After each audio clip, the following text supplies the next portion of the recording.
We're extremely late to this, but I thought we'd take and cover this for everyone. Morbius, a Spider-Man villain, has recently got his own trailer for a movie by Sony. Honestly, I'm hyped. Hey everyone, it's Jeremy from Legacy Comics, and today I'll be giving you the history of Michael Morbius from Marvel Comics, and his powers. The trailer makes the movie look pretty crazy. Before the video gets started, make sure you hit the like button and subscribe to tell me that you enjoy the content on this channel, and make sure you join the Discord because then you can talk to me and it's pretty fun in there. So, on with the video. The movie will be released on July 31st, 2020. The actor playing Morbius is none other than DC's tattooed Joker, Jared Leto.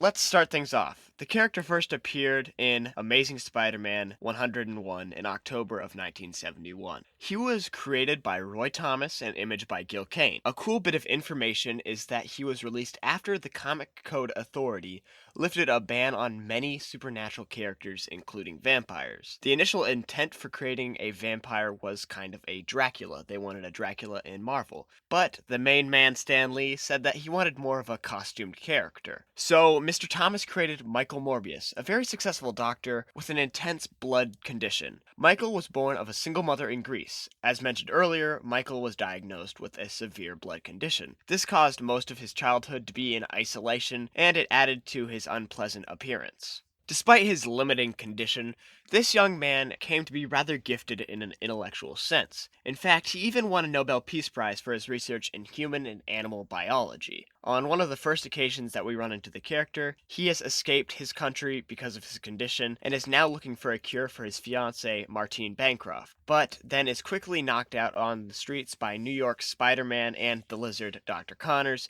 who swiftly both take samples of Morbius's blood to create cures for their conditions. After this encounter, Morbius used his crazy good biochemist skills to cure his disease with vampire bat DNA and electroshock therapy, because that should work. Oopsies, he actually did not cure himself, he made it worse. He developed pseudo-vampirism, which mimicked the powers and bloodthirst of legendary vampires. Morbius now had to consume others' blood in order to survive, and had a strong problem with light. Don't worry though, cause now Morbius has some fun superpowers to play along with because of his crazy vampire shock therapy. He's now super strong, super fast, has super cool flying abilities, and now is able to heal incredibly quickly, has impressive echolocation, and the great ability to make a vampire army, because everyone needs one of those. So, can these vampiric people be healed, or will they just die? Actually, they can be cured because of Morbius's pseudo-vampirism, but they did not gain his regenerative abilities, which means a mortal wound from anyone could be fatal, although Morbius could not be cured because of his condition. While looking for a cure, he found himself in a bit of a precarious situation between Spider-Man and the original X-Men.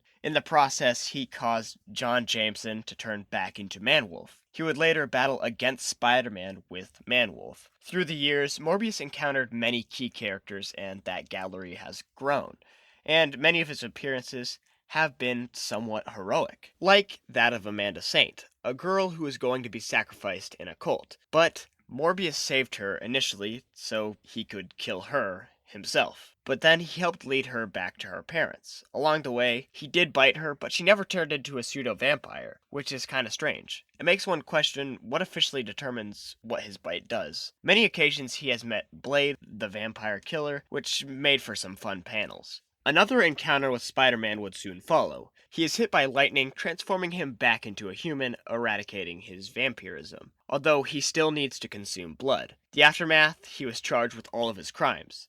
The character named Jennifer Walter, many might know her better as She-Hulk, was attacked, but he defended her selflessly, and soon goes back to his vampiric state. In later stories, other vampires would try to hunt him down because he had been genetically manipulated to become the perfect weapon. He had a special chest as well of goods that was intercepted by Spider-Man, Blade, and Kingpin, but he is quickly subdued and possibly may have died from this. It is later revealed that he had signed an agreement with the Superhuman Registration Act to cooperate with S.H.I.E.L.D. in effort to capture Blade, and over the years he has had several more appearances that would take basically forever to recount in one video. Now, let's do some predictions for the movie and just kind of explain the trailer. At the beginning of the trailer, we are introduced to his blood disease, and we see the repercussions as he is getting bullied. This will probably develop his morals to a certain extent, and Jared Harris, who is playing his mentor for Michael on the journey, it wouldn't surprise me if he acts as the voice of reason for Michael throughout the movie, especially whenever he becomes a vampire. Throughout the first bit, we see the great things that Michael has done for his world, his community, and everyone around him.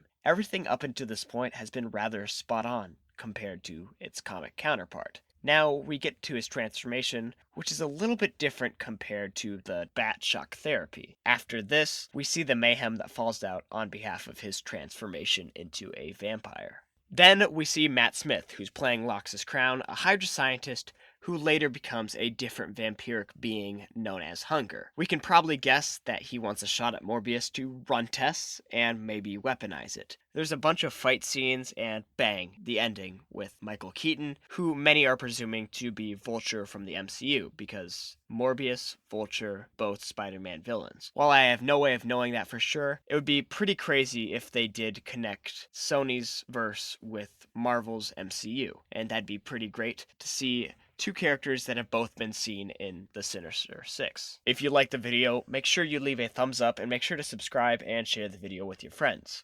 Also, you can turn on the notification bell if you want to be alerted for the next time I post a video.